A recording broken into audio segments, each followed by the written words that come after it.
Hello, ladies and gentlemen, and welcome to another episode of SlamTube. I am James Phoenix. Richter Hammer could not make it this pay-per-view. With me is Chris the Mole. Hey, thank you. I do have on good authority, though, for whatever Richter Hammer's doing, he did it for The Rock. I agree. More on that later. Indeed. There won't be more on that. No. But I see our shirt is thanking me as well. It's the other funky take-your shirt. Nice. I wore one last time, I wore the other one this time. Sweet. So, we are here to talk about WWE Extreme Rules 2017, which just ended. I'm going to use that I'm gonna let Mole. Extreme. Yeah, Extreme. I'm going to let Mole do most of the talking because I only saw the main event. Unfortunately, I was out for most of the pay-per-view, so. Yep. Hopefully you have the match order, because I can't remember which order it was on. I do. There was a shitty pre-show match and no one cares, so let's move on. I believe we started with Miz v. Ambrose. Correct. Okay. Miz v. Ambrose, that was a pretty cool match. Some people may make the case that they overplayed their hand on their gimmick. Although it is weird, it's an Extreme Rules, and the stipulation is if you get disqualified, you lose your title. Yeah, so putting in more rules to not be extreme. That seems to defeat the point. Yeah, which is weird. But they did good storytelling during the match, as Miz was constantly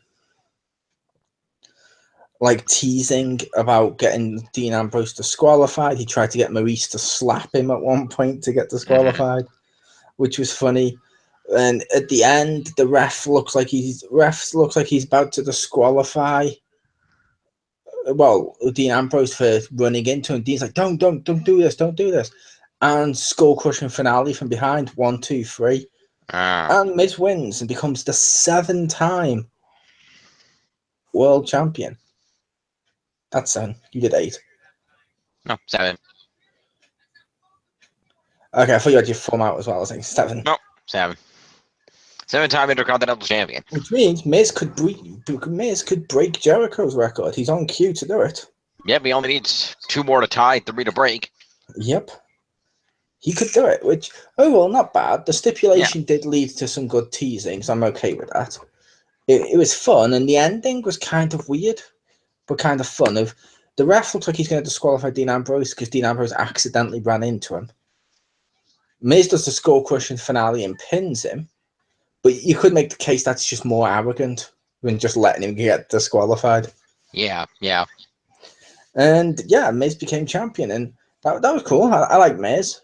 So that was cool, and I enjoyed the match anyway. Good.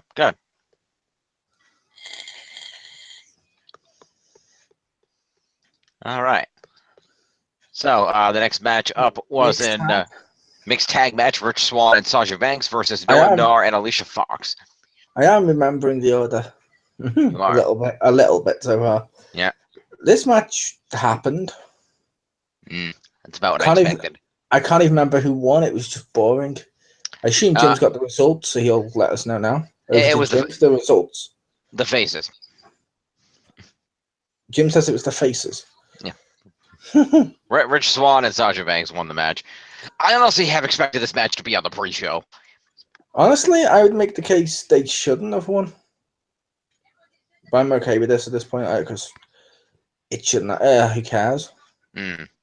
The only reason I'd make the case they shouldn't have won is the other one seems to be an actual couple that they keep using.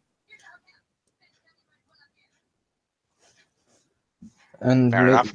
Okay, you were frozen then. Sorry. Are you plugged in? Yep. Okay. So the next match was the Women's Championship Kendo Stick on a Pole match.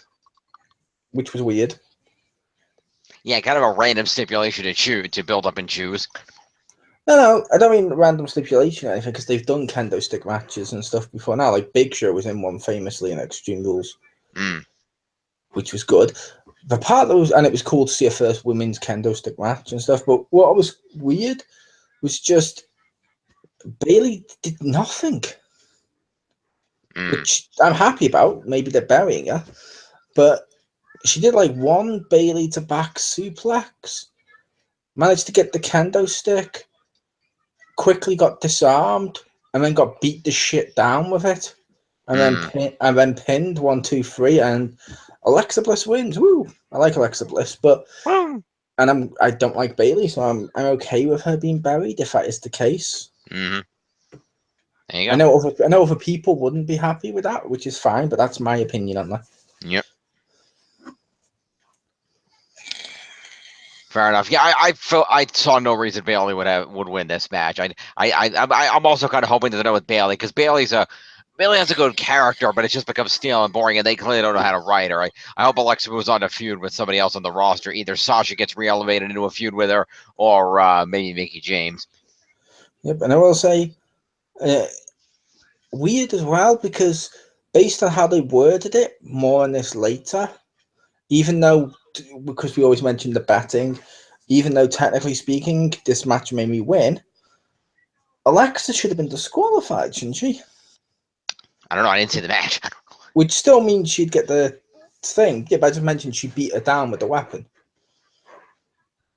Oh, yeah, it's only supposed to be legal for the person that gets it down, isn't it? That's what they made out, but it wouldn't be the first time they just say, yeah, fucking go with it the other way. I was going to buy the WWE rule book. Whoever gets it down can use it, but once it's down, anyone can, because they've had that before now where, like, the sledgehammer match was used by other people and stuff like that. Right. So that rule seems to just change depending on what they want to do. Yeah, apparently. Thus, like I said, the rule book is shit and everyone should avoid it. There's no point. They change the rules all the time. They do. More on that in another match. Okay, up next is the tag team title steel cage match of the Hardys versus Cesaro. And that was this match. I'm okay with the fact this match was one of my two I lost on in the betting. Weirdly, though, I would make the case I should have won. Okay. Jeff Hardy left the cage. His feet touched the ring. The ref acknowledged him as leaving. Then when he got back into the ring, for some reason, it reset it. Okay. Because they were fighting him and he sort of climbed back up and then jumped over to help Matt out by taking out the other two when they were double teaming him. Matt's trying to drag Jeff's unconscious body out. Matt manages to leave but can't get Jeff out in time, and then the other two touch the floor. And they're like, both members of the Team Cesaro touch the floor first. They win. I'm like, that's not how this works. Jeff already touched the floor. Yeah, as soon as Matt touched the floor, they should have won. So I don't know what's going on with this. It just seems weird. That's kind of weird. But the quality of the match was good. Good. Although I will say a little anticlimactic. Okay. Only because it's the returning Hardys. Weird that they would make them lose this fast. Hence, I thought the safe bet would be on the Hardys. Weirder, it wasn't like a complete destruction or anything like that. Like, when the Dudleys lost, they made sure the club went the fuck over because of it. This one kind of looks like Cesaro and Sheamus just kind of got lucky.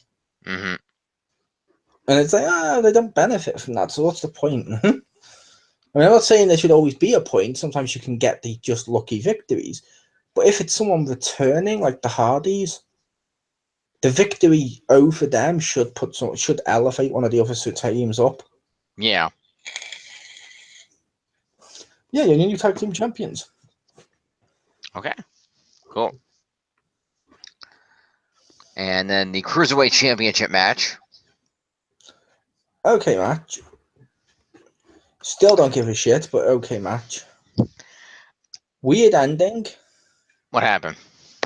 No, I just mean that he does the red arrow and he does the submission and instantly taps out and stuff. But it was just weird that Austin Aries would lose yet a third one on the run. Yeah, Austin Aries is basically buried at this point. Yeah, because the match was close, to be fair. And Austin Aries did make him tap on the outside, but because it was on the outside, it doesn't count. It doesn't count, right. Which is weird, but yeah, anyway. They also did the thing, which I don't like, if Austin Aries had that stupid Cesaro tape all over him.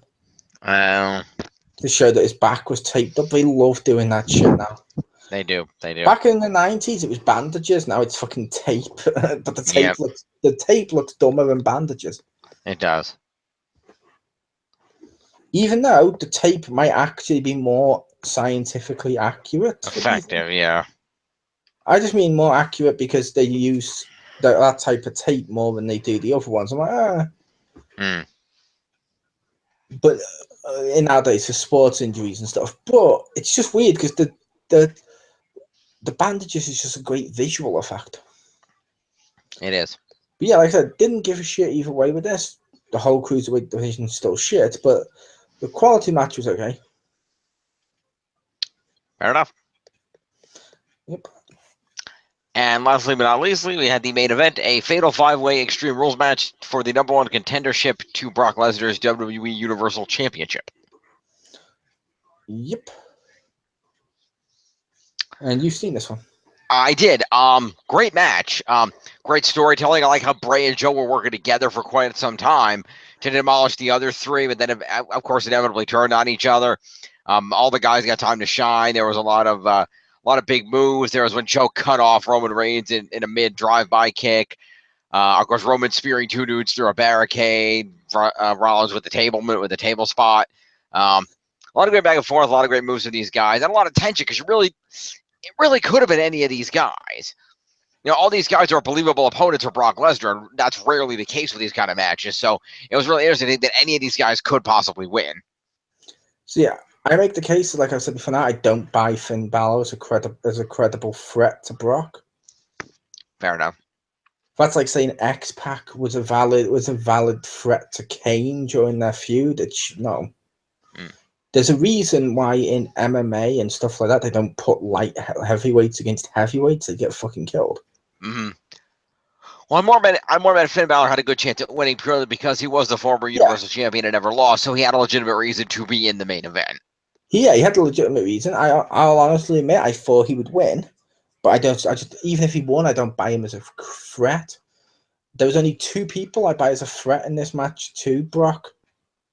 Mm-hmm. Joe and Reigns. Fair enough. And even Joe, I don't really 100% because they haven't executed him fully to his potential yet. Yeah. And Reigns, I wouldn't want to win, so yeah, it's lesser of two evils. But I like Joe.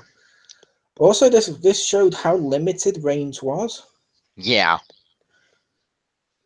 Like he's replaced Superman Punch with a clothesline that he does by jumping, like he's about to do a Superman Punch, and then clotheslines. Yep. And you're like, oh, he's got a new move. It's the same. Pretty much. This is like, ooh, instead of drinking Coke during these reviews, I'm drinking Coke Zero. This is dramatically different. It is. It's totally different. It's the same thing. And you're like, no. Like, ironically, my fidget spinner has more moves than Roman Reigns at this point. Fidget spinner. Fidget spinner. Cameo by the Bat Spinner. Nice. Bat spinner. Yes. Perfect. But yeah. And Jim's drinking Yoo-hoo. No. Oh, okay. I am drinking half tea, half lemonade. I will admit, Lipton, I do like their iced lemon tea. Mm-hmm. I don't know if that's the same thing as that. It's close. Basically, it basically has just more lemon flavor in it. Yeah, the reason I say I'm not sure if it's the same thing is bear in mind over here, lemonade is something dramatically different. Is it really? Lemonade here is more like Sprite. I think you have Sprite over here. Oh, yours is sparkling with a carbonation, right? Yeah, yours is flat. So when we have the Lipton stuff, we have Lipton lemon iced tea, and they do advertise on sometimes more lemony and stuff. Fair enough. So it's good either way. Yeah, which I like the lemon one. Yeah. But anyway, yes, this match, it was an enjoyable main event. I did not really expect Joe to win, so that was a surprise to me. I expected it was going to be either Balor or Rollins, so maybe Reigns on an outlie. So the fact that Joe won did surprise me. And certainly it's going to be, I think it'll be a good match between him and Brock. I don't expect Joe to win the title, but I think he and Brock will put on a good show.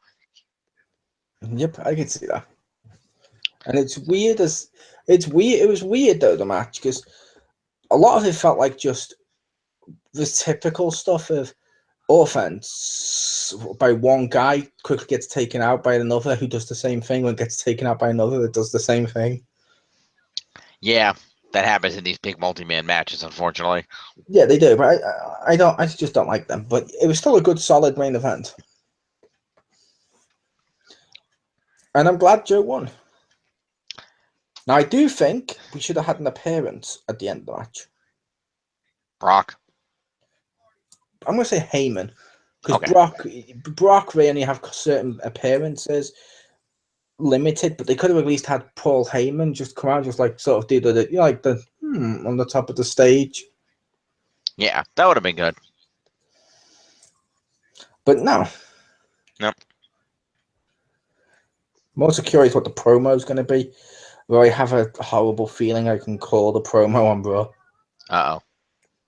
Basically, it's going to be, you call yourself a destroyer. Brock Lesnar is a conqueror and a destroyer. Mm-hmm. It's going to be the same type of thing. Like Samoa Joe, logically, with how he wrestles and stuff, should get more offense, and he will against Brock. But I can also see it just being a match to get rid of, you know what I mean? It's a match to use a Brock appearance without actually getting the title off him. Yeah. But yeah, that was the Extreme Rules. That was Extreme Rules. Decent pay-per-view overall from what it sounds. Nothing spectacular, but acceptable. I'd make the case it was more, because while some of this was happening, it just felt like, oh, I don't care. I don't know why. Because Raw's written like shit? It's always written like shit, to be fair. But the problem with this is like while you may have had like the Miz Ambrose match, you don't follow up with a mixed tag, which is shit. Then you got like the Cool Divas match, the Cool Cage match, and Cruiserweight, which is not a good. Into that division shit. It's like overall, it just feels blah. Yeah, it's about right. Like, it's Extreme Rules. There should have been a lot more weapons, and I don't even like using weapons for the sake of weapons, as I always say. Yeah. But it's a pay-per-view named after weapons. This was barely extreme. Yeah, it wasn't particularly extreme. Oh, maybe next year. But I'm looking forward to Money in the Bank. We have our first ever women's Money in the Bank ladder match. It is. It's going to be good. That'll be fun. And yeah, we'll see you for Money in the Bank. Yep. See you then, folks. Peace.